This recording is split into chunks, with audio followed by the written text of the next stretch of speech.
Bayangkan Anda bangun di pagi hari, membuka telepon genggam, lalu membaca sebuah berita yang membuat Anda terdiam sejenak. Berita itu bukan tentang konflik politik atau ekonomi global, bukan pula tentang bencana alam. Berita itu justru datang dari negara tetangga kita sendiri, Indonesia. Negara yang selama bertahun-tahun sering dianggap tertinggal dalam hal transportasi perkotaan dibandingkan beberapa negara Asia Tenggara lainnya, kini sedang membangun jaringan rel yang berkembang dengan kecepatan luar biasa. Bahkan, banyak analis mulai mengatakan bahwa dalam beberapa tahun ke depan, jaringan transportasi rel Indonesia bisa menjadi salah satu yang paling pesat berkembang di kawasan Asia Tenggara. Yang lebih mengejutkan lagi, semua ini sebenarnya baru saja dimulai. Selama bertahun-tahun, ketika orang berbicara tentang sistem transportasi modern di kawasan ini, perhatian seringkali tertuju pada negara-negara yang lebih dahulu membangun jaringan kereta perkotaan mereka. Banyak kota besar di Asia Tenggara sudah memiliki sistem transportasi rel yang beroperasi selama puluhan tahun dan terus mengalami pembaharuan. Namun kini, situasinya mulai berubah. Indonesia tampaknya tidak lagi sekedar mengikuti perkembangan. Negara ini mulai bergerak dengan kecepatan yang membuat banyak pengamat regional terkejut. Untuk memahami perubahan ini, kita harus melihat terlebih dahulu kondisi yang pernah dihadapi kota-kota besar di Indonesia, terutama ibu kotanya, Jakarta. Selama bertahun-tahun, Jakarta dikenal sebagai salah satu kota dengan tingkat kemacetan lalu lintas yang sangat tinggi. Jalan-jalan utama dipenuhi kendaraan pribadi, mulai dari mobil hingga sepeda motor. Banyak warga harus menghabiskan waktu berjam-jam setiap hari hanya untuk menempuh perjalanan dari rumah menuju tempat kerja. Kemacetan tersebut bukan hanya mengganggu aktivitas masyarakat, tetapi juga menimbulkan kerugian ekonomi yang sangat besar. Pemerintah Indonesia menyadari bahwa jika situasi ini dibiarkan terus berlangsung, dampaknya akan semakin serius. Karena itu, beberapa tahun terakhir, pemerintah mulai mengambil langkah yang cukup berani. Mereka memutuskan untuk berinvestasi secara besar-besaran dalam pembangunan sistem transportasi massal berbasis rel di kota-kota besar. Salah satu proyek yang paling menonjol adalah pembangunan sistem MRT Jakarta. Sistem ini mulai beroperasi pada tahun 2019 dan langsung menjadi simbol perubahan besar dalam transportasi perkotaan Indonesia. Kereta bawah tanah dan kereta layang yang modern mulai melayani perjalanan warga dari berbagai titik di Jakarta. Bagi banyak warga yang sebelumnya terbiasa menghadapi kemacetan parah, kehadiran MRT memberikan alternatif perjalanan yang jauh lebih cepat dan nyaman. Namun pembangunan tersebut tidak berhenti pada tahap awal saja. Pemerintah Indonesia melanjutkan proyek ini dengan pembangunan fase berikutnya, yang akan memperluas jaringan MRT hingga menjangkau kawasan utara Jakarta.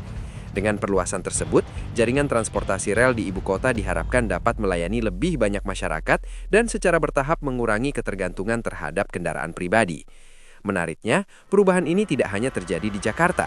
Kota-kota besar lain di Indonesia juga mulai mengikuti langkah yang sama. Surabaya misalnya, yang merupakan kota terbesar kedua di negara tersebut, sedang merencanakan pembangunan sistem transportasi rel modernnya sendiri. Kota dengan populasi lebih dari 3 juta orang ini sebelumnya tidak memiliki jaringan rel perkotaan yang terintegrasi seperti kota-kota besar di negara maju. Namun kini, pemerintah daerah bersama pemerintah pusat mulai merancang sistem yang dapat melayani mobilitas masyarakat secara lebih efisien. Pembangunan ini bukan sekadar proyek infrastruktur biasa. Di baliknya terdapat strategi jangka panjang untuk mengubah cara masyarakat bergerak di dalam kota. Pemerintah Indonesia tampaknya menyadari bahwa pembangunan transportasi massal tidak hanya berkaitan dengan kereta dan rel, tetapi juga berkaitan dengan bagaimana sebuah kota dirancang. Salah satu pendekatan yang mulai diterapkan adalah konsep pembangunan kota berbasis transportasi, atau yang dikenal sebagai Transit-Oriented Development. Konsep ini menempatkan stasiun transportasi massal sebagai pusat aktivitas perkotaan. Di sekitar stasiun dibangun kawasan perumahan, pusat perkantoran, fasilitas publik, serta pusat perdagangan. Dengan cara ini, masyarakat tidak perlu lagi bergantung pada kendaraan pribadi untuk melakukan aktivitas sehari-hari. Mereka dapat berjalan kaki atau menggunakan transportasi publik untuk mencapai berbagai tujuan. Pendekatan ini perlahan mulai diterapkan pada beberapa kawasan di sekitar stasiun MRT Jakarta. Pemerintah berharap bahwa dengan mengembangkan kawasan terpadu di sekitar stasiun, jumlah pengguna transportasi publik dapat meningkat secara signifikan.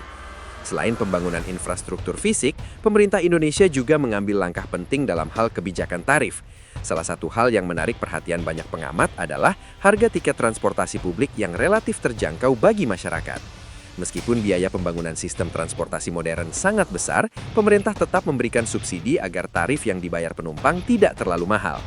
Kebijakan ini memiliki tujuan yang jelas. Jika transportasi publik terlalu mahal, masyarakat akan tetap memilih menggunakan kendaraan pribadi. Akibatnya, kemacetan tidak akan pernah benar-benar teratasi. Dengan menjaga tarif tetap terjangkau, pemerintah berharap semakin banyak orang beralih ke transportasi massal. Namun tentu saja perjalanan Indonesia dalam membangun sistem transportasi modern tidak sepenuhnya tanpa tantangan. Banyak proyek infrastruktur membutuhkan pembiayaan yang sangat besar. Untuk membiayai proyek-proyek tersebut, pemerintah bekerja sama dengan berbagai lembaga keuangan internasional serta negara mitra. Beberapa proyek besar mendapatkan dukungan pembiayaan dari lembaga internasional seperti Japan International Cooperation Agency. Kerjasama semacam ini membantu Indonesia memperoleh akses terhadap pendanaan serta teknologi yang diperlukan untuk membangun sistem transportasi modern. Meski demikian, tidak semua proyek berjalan sempurna.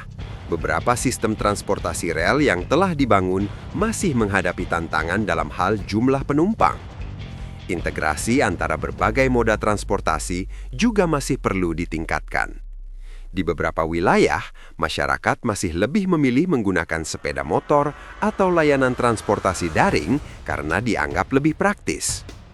Namun, yang menarik dari pendekatan Indonesia adalah sikap pemerintah yang tidak berhenti hanya karena menghadapi kendala. Proyek-proyek tersebut terus diperbaiki, diperluas, dan disesuaikan dengan kebutuhan masyarakat. Salah satu proyek yang paling menarik perhatian dunia adalah pembangunan kereta cepat yang menghubungkan Jakarta dan Bandung. Proyek ini menjadi kereta api berkecepatan tinggi pertama di Asia Tenggara. Jalur sepanjang lebih dari 140 km ini memungkinkan perjalanan antara kedua kota diselesaikan dalam waktu sekitar 40 menit. Sebelum adanya kereta cepat, perjalanan yang sama dapat memakan waktu hingga 3 jam melalui jalan raya.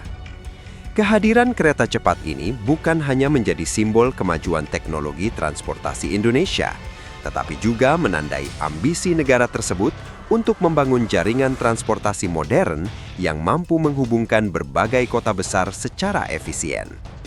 Bahkan, terdapat rencana untuk memperluas jaringan kereta cepat ini hingga mencapai kota-kota lain di Pulau Jawa, termasuk Surabaya. Jika rencana tersebut berhasil direalisasikan, Indonesia akan memiliki salah satu jaringan kereta antar kota paling modern di kawasan ini.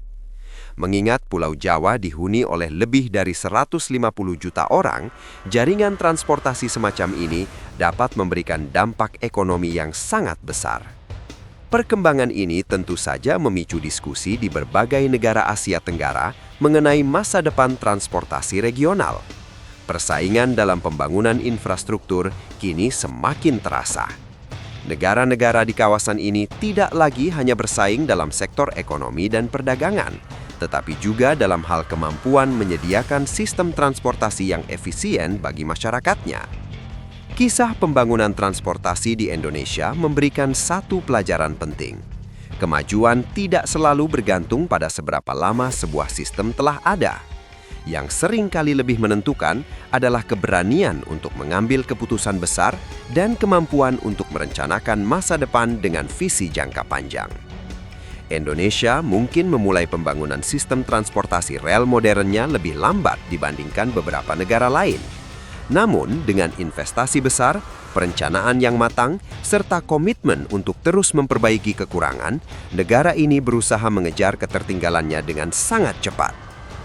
Pada akhirnya, perubahan yang sedang terjadi di Indonesia bukan sekedar tentang pembangunan kereta atau stasiun baru.